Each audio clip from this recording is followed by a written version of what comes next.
I'm Jack Evans and you're watching BTN. Let's see what's coming up.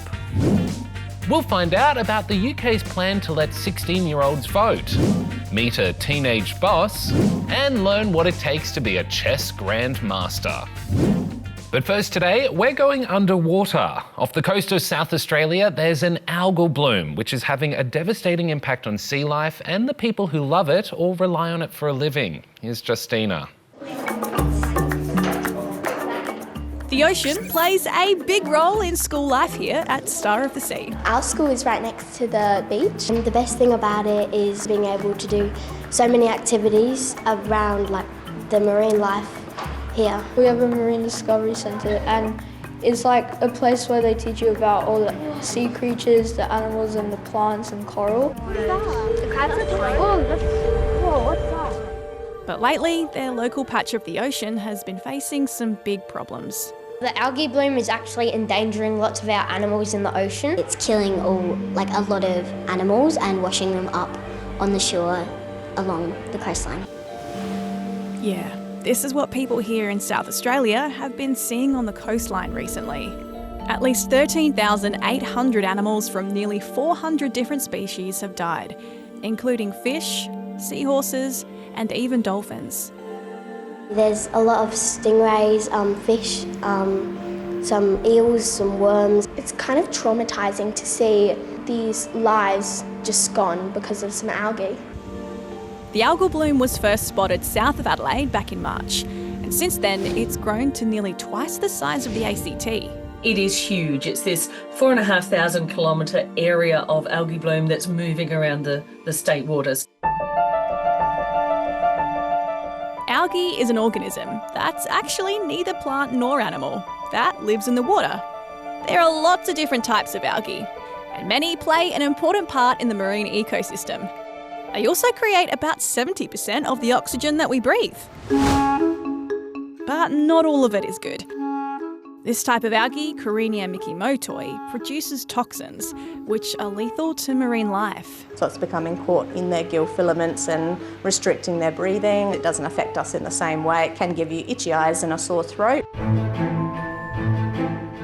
Karenia mikimotoi really likes warm, still waters. That's exactly what SA's had in the past year, with sea temps about 2.5 degrees warmer than usual. It's also due to nutrients going out into the ocean from humans here on land, can be through farming and agriculture, fertilisers, but also with our stormwater runoff in urban areas, as well as the nutrient upwelling we're seeing from cold, nutrient-rich waters. Some hoped the winter weather would help break up the bloom. But so far there isn't any sign of it going away, which has been making people feel pretty down. We're not really being heard, and it's also kind of feeling useless because I don't really know what we can do. It's also had a big impact on things like tourism and fishing. Customers are asking where our fish is coming from. Is it local? They don't want to buy local.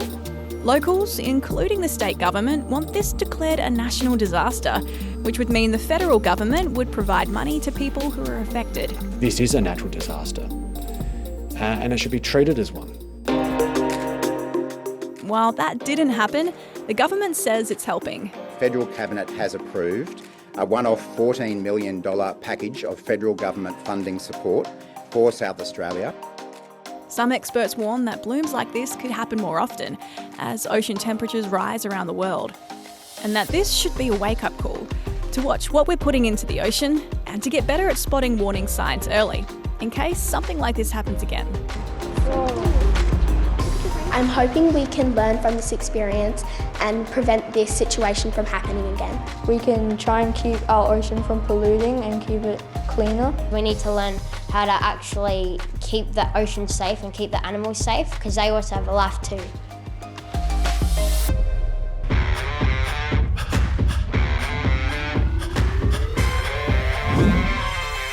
Federal Parliament is back. Members of the House of Representatives and the Senate sat for the first time last week since the election, including Australia's youngest ever senator, Charlotte Walker. Do you know how old she is? 27, 21, or 18? She's 21. I say this to my fellow young Australians. We hear you and we will act on your demands for a better future. Australia has lifted restrictions on importing which products from the United States? Soft drinks, beef, or corn syrup? It's beef. The restrictions were put on some beef coming from the US because of the risk of spreading a disease known as mad cow, which can affect cattle and humans. The government says that the risk is much lower than it was, but not everyone was happy about the move. It's a huge call from our federal government. It raises suspicion because of the fact that Anthony Albanese is trying to get a meeting with Donald Trump. And meet Finny the unicorn, the official mascot of the Glasgow Commonwealth Games. What is her stripy horn inspired by? Candy canes, traffic cones, or zebra crossings?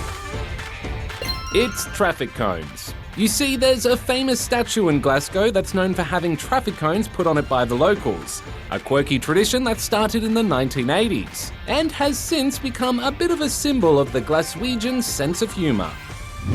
Now, how would you feel about voting when you turned 16? Well, over in the UK, the government has decided that teenagers should have the right to weigh in on how their country is run. Here's Tatenda with more. It's not that often that high schoolers are right at the centre of politics, but that's what's happening in the UK right now. We will give 16 and 17-year-olds the right to vote in all elections, giving them a say in shaping their future. The young people are going to be stepping up more in politics in the next couple of years. It's quite a bit of pressure, but I think it'll be okay. 16 and 17-year-olds can already vote in local and parliamentary elections in Scotland and Wales. But to vote in the UK's parliamentary elections, you have to be 18, just like here in Australia. But some say that's not fair, including the UK's Prime Minister. But if you're old enough to go out to work, if you're old enough to pay your taxes, then you are entitled to have a say on how your taxes are spent. And many young Brits are pretty happy. It's always really annoying watching older people vote, but it's not going to affect them. It's going to affect our futures. I think a lot of people, even from a very young age, have very strong opinions and they think their opinions should be heard. I've always been kind of frustrated just watching politics and not being able to do anything, and I know loads of other people who feel the same. The UK won't be the first country to let 16-year-olds vote in its national election. While 18 is the most common minimum voting age, there are 7 countries where it's 16, along with the independent territories of the Channel Islands and Isle of Man. 4 countries have a minimum voting age of 17, and in the Solomon Islands, you have to be 19 to vote. There are also places where you have to be 20, 21, or even 25. Researchers say lowering the voting age doesn't seem to have a big effect on the outcome of elections. Democracy is not going to die, nothing bad is going to happen. If anything, small changes are happening. What lowering the voting age does do, according to Christine, is get more people out to vote. You see, in the UK and most other countries, you don't have to vote, and a lot of people don't. Around 48 million people were eligible to vote in the 2024 UK election. But only around 60% did, the lowest voter turnout since 2001. Some reckon if people start voting at a younger age, they're more likely to keep voting and stay interested in politics. But not everyone's on board with the change. Why does this government think a 16-year-old can vote, but not be allowed to buy a lottery ticket, an alcoholic drink, marry or go to war, or even stand in the elections they're voting in? That's what we're starting with. At 16, our brains are still developing, and some say people at that age don't have the knowledge or life experience to make decisions about politics. I feel like it's pretty irresponsible, because I don't think people so young should be able to make decisions that can change a whole nation's way of living. The changes still have to go through Parliament in the UK. But here in Australia, it has a lot of people asking, should we be lowering our voting age too? So, what do you think? I don't think that 16-year-olds have the emotional maturity to fully understand politics and what they're voting for. Some of them would be passionate and they would want to, but I think other people would just vote whatever. If it's not compulsory, it might not be such a significant impact. I mean, I have a job and I pay tax, so if I can pay tax, I can vote for who the Prime Minister is going to be. We're from Star of the Sea, and you're watching BTN! Woo! Recently, there have been some questions about aviation safety after some big plane crashes overseas. But as Aidan found out, flying is actually a pretty safe way to get around. Take a look. Zooming above the clouds, 10,000 kilometres off the ground.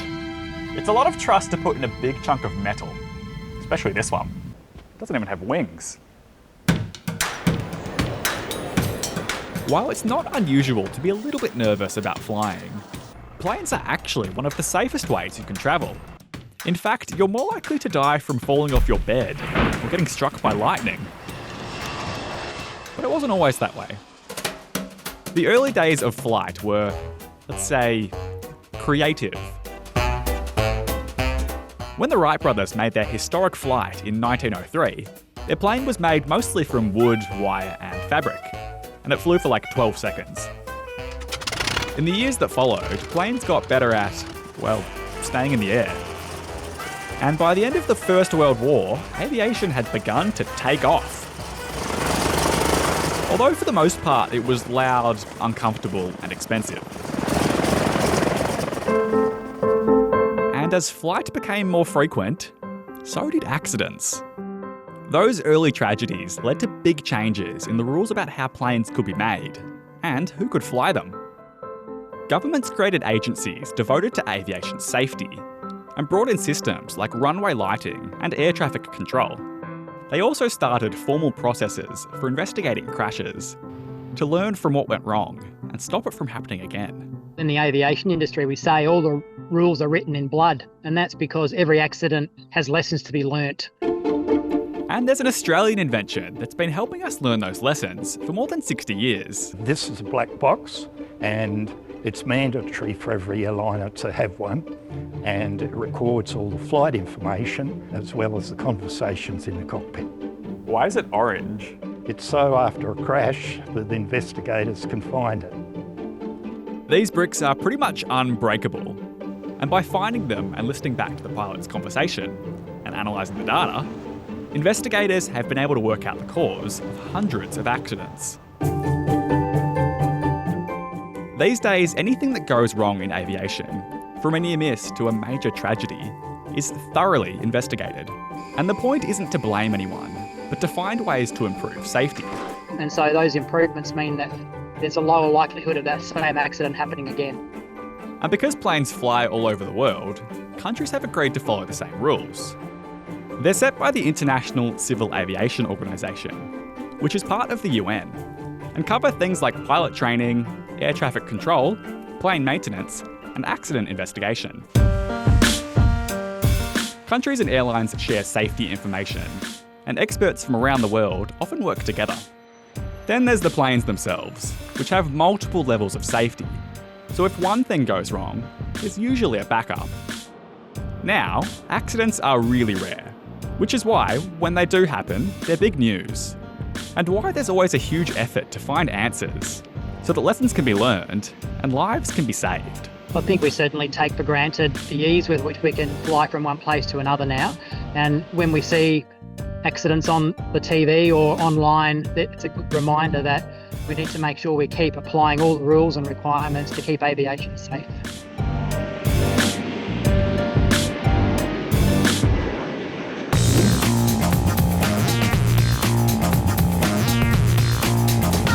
Did you know during the 1920s, a practice known as wing walking became popular amongst some brave stunt people? It involved standing, dancing, and even doing handstands on the wings of planes while in flight. And no, it wasn't very safe. Hi BTN, we're watching you from Williamstown Primary School in South Australia. Woo! Imagine having complete control over spending your family's money for an entire month. Well, that was the reality for 16-year-old Ben, who recently was part of a TV show called Teenage Boss. Ren caught up with him to find out how it went. Hello, Ben. It's lovely to meet you through a screen. Hi, Ren. How are you? I'm good. And I hear you're a money expert now. Oh, expert's pushing it, but I've learned a thing or two. As Teenage Boss, you will be in charge of $3,423.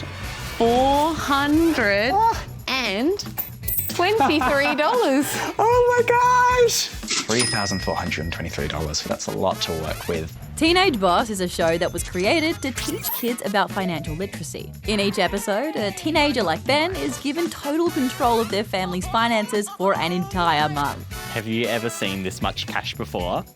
No, neither have I. What was the first thing you did when you saw it? Oh, big, bulging $ eyes. There's totally a scheming part of me that's stroking my cat and thinking, yes, it's all mine, the power's mine. But it definitely is a lot of money to be responsible for. Yeah, it's not as easy as it sounds. With that $3,423, Ben had to think about all the things his family might need to pay for. And on top of that, he wanted to put some of it aside for something special. He's just upped the saving goal to $1,200 to spend on little bits of interlocking plastic. My God. I mean, you can never have too much Lego. Oh. As much as Ben loves his little bits of interlocking plastic, he was secretly saving for a holiday. I'm actually saving to take Anman and I on a trip to Adelaide to see Auntie Cassie and Uncle Will and baby Tom. What? But in order to do that, Ben needed to budget. Watermelon pizza. In the show, I sat down with Emma Wiggle, which was amazing. And we kind of went through okay, what's the family's expenses at the moment? Entertainment and eating out, we will not be eating out. Nothing. Flat no. Oh. Were you surprised by how much things cost? Totally, yeah. All the little things stacking up and tiny purchases here and there adding, and suddenly I've got this whole box full of receipts that I have to troll through and figure out how much we have left. Ben says being Teenage Boss taught him a whole heap of things, including how the cost of living crisis is affecting prices of all sorts of things. I remember when a block of chocolate was $3 and now it's $7. But I guess it's always happening to an extent, because I remember my mum telling me stories of when she was young and you could buy a whole bag of lollies for 10 cents. And I was like, Mum, what? That's ridiculous. And now I'm living that and I'm experiencing that within my lifetime, which is really interesting. At the end of the month, Ben managed to stay just under budget and save a total of $1,222.35, which means... There's something that I need to tell you, Anman, which I've been keeping a secret all month. I'm taking you on a trip to Adelaide to see Auntie Cassie and Uncle Will with this money. Why do you think it's important for young people to learn how to budget? Oh, it's such a crucial skill in so many ways. I mean, we're stepping into a kind of new cost of living crisis at the moment. And so I think it's more important than ever that young people have a grasp on how money works and how far money can go, and that they're thinking about it at an early age, which is why I felt so lucky to have this experience in my teenage years.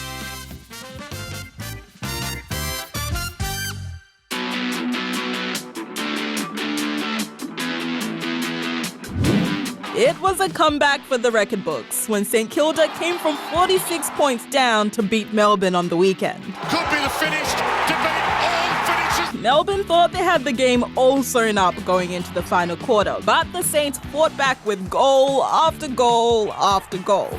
Nazaya Wanganeen-Milera sealed the deal after the siren. The Saints weren't the only ones enjoying a historic win. Oscar Piastri wins the Belgian Grand Prix. Despite the wet conditions, the 24-year-old Aussie cruised past his McLaren teammate Lando Norris to take home his 6th victory of the season. Meanwhile, England's Lionesses have defended their title at the European Championships. Spain went into the game as massive favourites and took an early lead. But the Lionesses leveled the score in the second half, eventually sending the game to a dramatic penalty shootout. England retain the European Championship crown. And the world's greatest bike race, the Tour de France, has wrapped up. Tadej Pogacar secured his 4th win and his place as one of the cycling greats, while Wout van Aert won the final stage in Paris.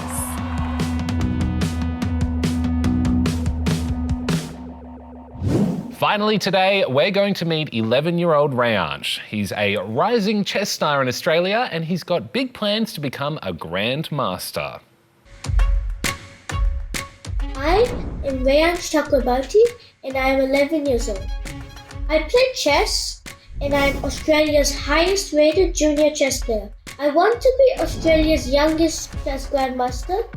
I became interested in chess when I was almost 6 years old. Then one day, I started watching the Queen's Gambit show. I saw Beth looking up at the ceiling and seeing the pieces talk to her.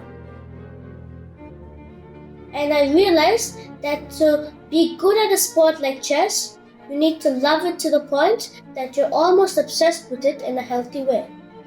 And that's how my chess journey started. Chess is one of the oldest sport games and was born from the Indian game Chaturanga before the 600 AD. It spread throughout Asia and Europe and around the 16th century evolved into the game we know as today called chess. Did you know that there are more possible chess games than there are atoms in the observable universe? The pawn by itself is very weak. So is the bishop and the knight. But when you coordinate these pieces, they can talk to each other and become really strong. Chess is poetry because it is beautiful and there are elegant solutions to complex problems. I like the style of many chess players, but if I have to pick one, I will have to say that it is Grandmaster Vishwanath Anand. He is a 5-time World Chess Champion and I was fortunate enough to meet him once. How do I prepare for chess games? Well, I have a small team that helps me prepare. Then, I try to do some prep on my own. I try to get some good sleep and relax, as some games could go on for 4 to 5 hours. Then, I'm ready. Openings are the first few development moves of the game. I have a few favorite openings, but I would not like to share them.